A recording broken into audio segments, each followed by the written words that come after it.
California is drowning under Christmas floods that are shattering every record in the history books. Deadly atmospheric rivers are causing climate scientists to sound alarm bells because what is happening right now is not just extreme weather. It is a warning sign that our climate system is changing faster than anyone predicted, and the West Coast is experiencing the consequences in real time. Picture families evacuating on Christmas morning as rising waters turn their holiday into a desperate scramble for survival. Entire neighborhoods disappearing under walls of water that appeared within hours. Emergency responders completely overwhelmed by floods that are breaking century-old records across California. This is not just another winter storm. This is nature demonstrating what climate scientists have been warning about for decades, arriving during what should be the most peaceful time of year. But here is what has scientists genuinely alarmed. The atmospheric rivers hitting California are carrying moisture content that climate models predicted would not occur until 2040 or later. Satellite data shows water vapor transport levels that exceed anything in the modern instrumental record. These storms are not just rare, they represent atmospheric conditions that suggest our climate system is reorganizing itself faster than scientific projections anticipated. Even more concerning, the infrastructure California built over the past century was designed for the climate of the past, not the extreme weather of the present. Century-old levees face water volumes they were never engineered to handle.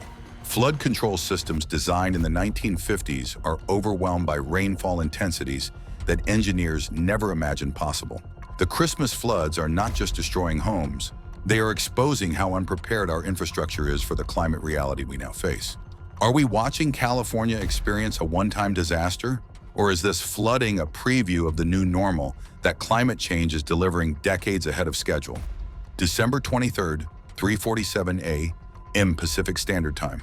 The National Weather Service office in Sacramento issues life-threatening flood warnings as an unprecedented atmospheric river makes landfall near Eureka. Within minutes, rainfall rates spiked to 4 inches per hour across Humboldt County. Emergency operations centers from San Francisco to Los Angeles activate simultaneously, a coordination level that has only occurred a handful of times in California history. By 5:15 a.m., the California Office of Emergency Services escalates to full crisis mode. Director Mark Ghilarducci coordinates with 58 county emergency management offices as reports flood in. The Russian River jumps 8 feet in 2 hours. Sonoma County issues mandatory evacuations for thousands of residents in flood-prone areas. The numbers are staggering and getting worse by the hour. At 6:23 a.m., a second atmospheric river slams into the Central Coast with extraordinary intensity. Monterey Bay records wind gusts of 85 miles per hour, while rainfall rates exceed 6 inches per hour in localized areas. The Salinas River transforms into a raging torrent that challenges century-old levees. Interstate 101 becomes impassable near San Luis Obispo as floodwaters surge across the highway. California Highway Patrol reports water depths forcing road closures across multiple counties. Emergency responders scramble to rescue motorists trapped in submerged vehicles. A third atmospheric river approaches from the southwest, targeting Southern California with moisture content that satellite data shows is among the highest ever recorded. NOAA meteorologists describe the convergence as multiple rivers of moisture in the sky aimed directly at California, a phenomenon that occurs rarely but with devastating impact when it does. Emergency shelters across the state fill rapidly. The American Red Cross opens dozens of emergency facilities, but demand strains resources immediately. Families arrive with nothing but emergency bags, children frightened, elderly residents requiring medical attention. Power outages cascade across the state as transmission lines fail under the assault of wind and water. Pacific Gas and Electric reports hundreds of thousands of customers without electricity by 8 a.m., with numbers climbing rapidly. The California National Guard deploys thousands of personnel for flood rescue operations. Helicopter crews work around the clock, evacuating families from threatened areas as floodwaters rise faster than ground-based rescue teams can safely operate. Transportation infrastructure suffers major disruptions under the unprecedented assault. Interstate 5 closes in multiple sections between Sacramento and Los Angeles. San Francisco International Airport cancels hundreds of flights as weather conditions make operations dangerous or impossible. Emergency responders describe conditions that challenge their training and experience. The scope of the crisis becomes clear as dawn breaks over a transformed California. Inside the California Office of Emergency Services headquarters in Sacramento, the operations floor transforms into a coordination hub by 9 a.m. Phones ring constantly. Screens display color-coded alerts across county maps as staff work in extended shifts responding to the escalating crisis. Director Ghilarducci coordinates with FEMA officials as evacuation zones expand across multiple counties. Every decision weighs the safety of thousands against logistical realities. By 10:15 a.m., Governor Gavin Newsom declares a statewide emergency as the third atmospheric river makes landfall near Los Angeles. The National Guard deployment expands significantly, representing one of the largest domestic disaster responses in recent California history. Helicopter rescue operations face challenging conditions with high winds and poor visibility. The first confirmed fatalities come as rescue teams discover victims who were caught by rapidly rising waters. Within hours, the death toll climbs as emergency personnel locate more people trapped in submerged vehicles or swept away by floodwaters, moving faster than anyone could run. Resource strain hits immediately. Emergency shelters reach or exceed capacity, forcing officials to open additional facilities, including school gymnasiums. Families sleep on cots in hallways, children crying, elderly residents requiring medical attention that overwhelmed staff struggle to provide.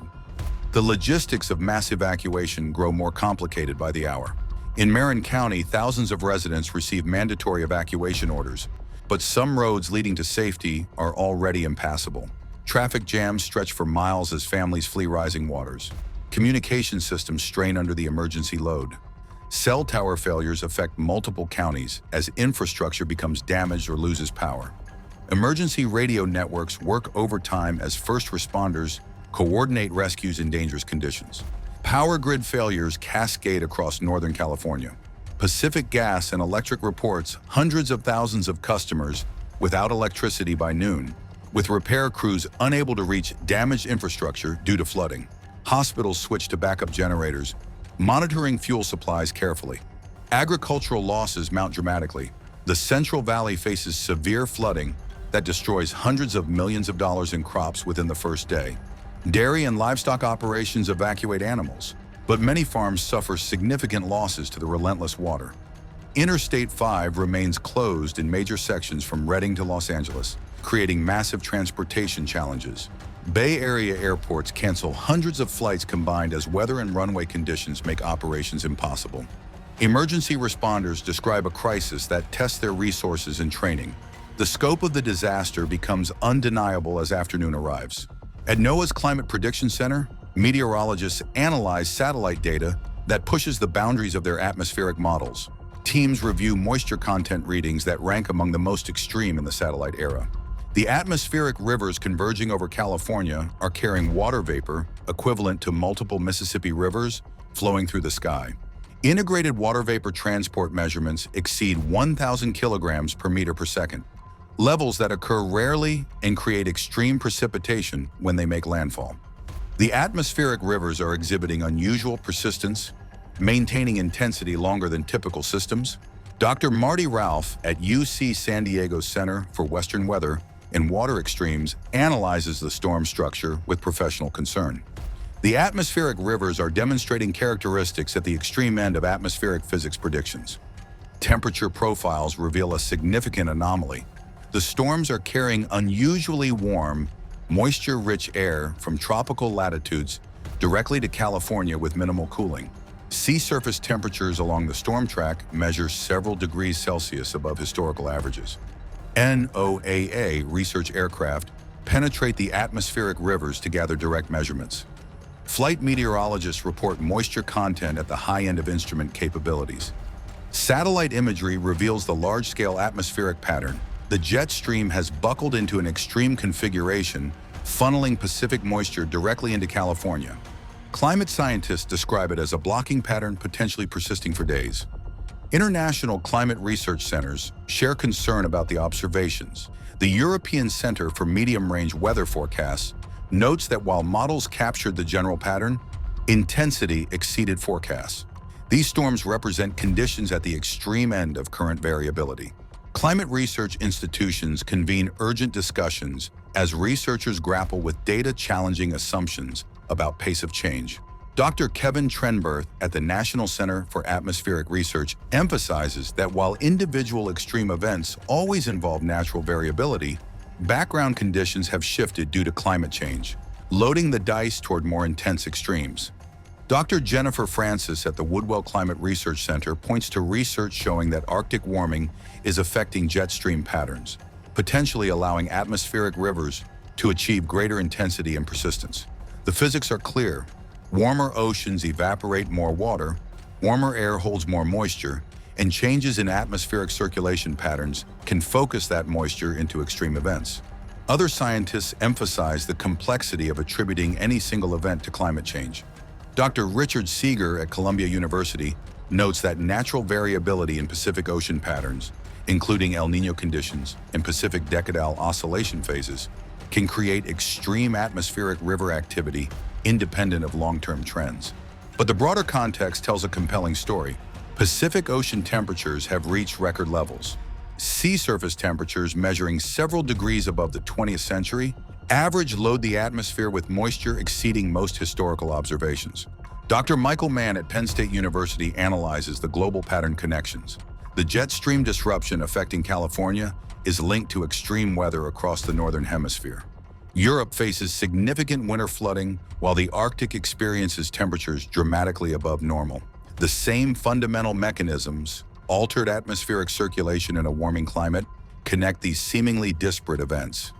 International climate modeling centers report significant concern about the observations. The UK Met Office Hadley Center confirms that the intensity of the current atmospheric river system approaches the most extreme projections in their climate models, scenarios they associated with several more decades of warming.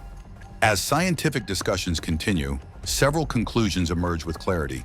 The climate system is demonstrating changes consistent with decades of predictions, but occurring at the accelerated end of projection ranges. The atmospheric conditions creating California's floods represent a preview of the intensified water cycle that climate science has long warned about. Maria Santos clutches her 8-year-old daughter's hand as they board an evacuation bus in Gurneville. Behind them, their home faces potential inundation from the Russian River's relentless surge. They carry backpacks with family photos, medications, and a stuffed animal that hasn't left Sophia's side since the emergency sirens began wailing at 4 a.m. Evacuation centers across affected areas fill rapidly. Families sleep on cots arranged in gymnasiums, children frightened by the disruption, elderly residents struggling with medical needs that strained volunteers work to address. The Red Cross reports dozens of emergency shelters across Northern California, housing tens of thousands of displaced residents. In Petaluma, 73-year-old Robert Chen monitors his dairy farm despite evacuation warnings. His Holstein cattle stand in rising water as he coordinates with neighbors to move animals to higher ground. He represents thousands of agricultural families watching decades of work threatened by floodwaters. His neighbor, dairy farmer Susan Martinez, evacuates livestock as waters rise faster than anyone anticipated. Children experience trauma that will require long-term support. 8-year-old Tommy Rodriguez struggles with anxiety after his family fled their Sebastopol home. His mother, nurse practitioner Lisa Rodriguez, sees similar stress responses in dozens of children at emergency shelters. Normal reactions to abnormal circumstances. Agricultural communities face losses that will ripple through California's economy for months or years. The Sonoma County Farm Bureau estimates crop damage in the hundreds of millions for wine grapes alone. Small family farms that survive generations face difficult decisions as floodwaters damage equipment, threaten livestock, and destroy entire seasons of work. Emergency shelters struggle with logistical challenges. Water supplies need constant replenishment as treatment facilities face flood threats. Medical supplies require careful management as delivery trucks navigate limited road access. Community support networks mobilize despite the chaos, but the scale of displacement strains even robust response systems. For thousands of California families, Christmas 2024 will be remembered not for celebration, but for the night-rising waters forced them from their homes. In the California state capitol, Governor Newsom convenes emergency meetings as damage assessments arrive from across the state. Preliminary numbers paint a severe picture. Infrastructure damage runs into the billions. Agricultural losses exceed $1 billion. The economic impact threatens to rank among California's most expensive natural disasters.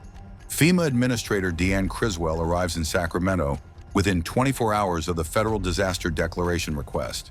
The agency faces a major domestic deployment, coordinating relief efforts across 24 counties. Resources strain as the scale of destruction becomes clear. Political discussions begin about emergency funding. Congress faces decisions about aid packages as legislators debate the appropriate federal response. The political dynamics reflect long-standing tensions about disaster funding, climate policy, and state versus federal responsibilities. Insurance industry executives hold urgent meetings as flood damage claims mount rapidly. Major insurers report claim volumes that challenge their reserves. Many homeowners discover their policies exclude flood damage or provide limited coverage, facing financial devastation beyond the physical losses. Economic effects spread beyond California's borders. The Port of Oakland, handling a significant percentage of West Coast container traffic, faces disruptions due to flooding and weather. Supply chain complications affect retailers nationwide as holiday inventory faces transportation delays. Tourism industry leaders calculate losses as bookings evaporate during peak season. Napa Valley wineries report extensive damage to vineyards and facilities. Major theme parks close temporarily due to weather and flooding, affecting hundreds of thousands of planned visitors. The California Department of Finance begins projecting budget impacts as tax revenues decline and emergency spending increases. Political pressure builds around infrastructure investment and climate adaptation. The brutal calculation becomes clear: invest in prevention and resilience, or pay far more for repeated disaster response and recovery. The debate is no longer theoretical. It plays out against the backdrop of flooded communities and displaced families. 1 week after the initial atmospheric river assault, California's emergency operations maintain elevated status as floodwaters slowly recede across the state. The National Weather Service continues flood warnings for multiple counties, with river levels remaining dangerously elevated despite the end of active precipitation. Recovery operations face the reality that returning to normal will take months. Flood monitoring shows major rivers still well above flood stage. The Russian River, Salinas River, and Sacramento River system all strain against levees that engineers monitor constantly. Tens of thousands of residents remain under evacuation orders as officials determine which areas are safe for return. FEMA reports deploying thousands of personnel across California, coordinating one of the larger domestic disaster responses in recent years. Mobile emergency response support units operate in affected counties, coordinating search and rescue operations that have evacuated thousands of people from floodwaters. Power restoration efforts continue against ongoing challenges. Pacific Gas and Electric reports hundreds of thousands of customers still without electricity, with repair crews working systematically but facing access issues in flooded areas. The death toll reaches dozens of confirmed fatalities, with additional people still missing across multiple counties. Most deaths occurred when people attempted to cross flooded roads, highlighting the deadly power of moving water. Agricultural damage assessments reveal severe losses that will affect food prices and availability. The California Department of Food and Agriculture reports billions in crop damage, with entire harvests destroyed across productive regions. Emergency shelter operations house tens of thousands of displaced residents across dozens of facilities, straining resources and volunteer capacity. Officials emphasize that while the immediate crisis phase is ending, the recovery period will test California's resilience for years to come. Historical records show that California has faced devastating floods throughout its history, but the intensity and rapid onset witnessed during Christmas 2024 ranks among the most severe. The Great Flood of 1862 submerged the Central Valley for months, forcing the state capital to temporarily relocate from Sacramento to San Francisco. The 1955 floods killed dozens and caused billions in inflation-adjusted damage. The 1997 floods devastated communities across Northern California. But those disasters occurred over weeks or months, not the compressed timeline of atmospheric rivers that overwhelmed the state in days. Modern California supports a population and infrastructure density far beyond what existed during historical floods, multiplying the potential for catastrophic impacts. Climate scientists continue analyzing the storm patterns that brought California such devastation. The atmospheric rivers represent conditions at the extreme end of current variability, possibly influenced by long-term climate trends that are loading the atmosphere with additional moisture and altering circulation patterns. International research collaborations examine whether California's floods signal broader shifts in atmospheric circulation patterns. Similar extreme weather events across the Northern Hemisphere suggest that jet stream changes affecting the Pacific coast may be part of hemisphere-wide changes in weather systems. The implications extend far beyond California's flooded valleys. Community resilience emerges as a crucial factor in the recovery effort. Neighbors helping neighbors, organizations opening doors to displaced families, and volunteers coordinating relief efforts demonstrate human capacity to respond to crisis. But individual resilience cannot fully address systemic vulnerabilities that climate change continues to expose. The lessons of Christmas 2024 are reshaping emergency planning across the United States. Other coastal states review their flood preparedness as climate scientists warn that atmospheric river events could intensify along the entire Pacific coast.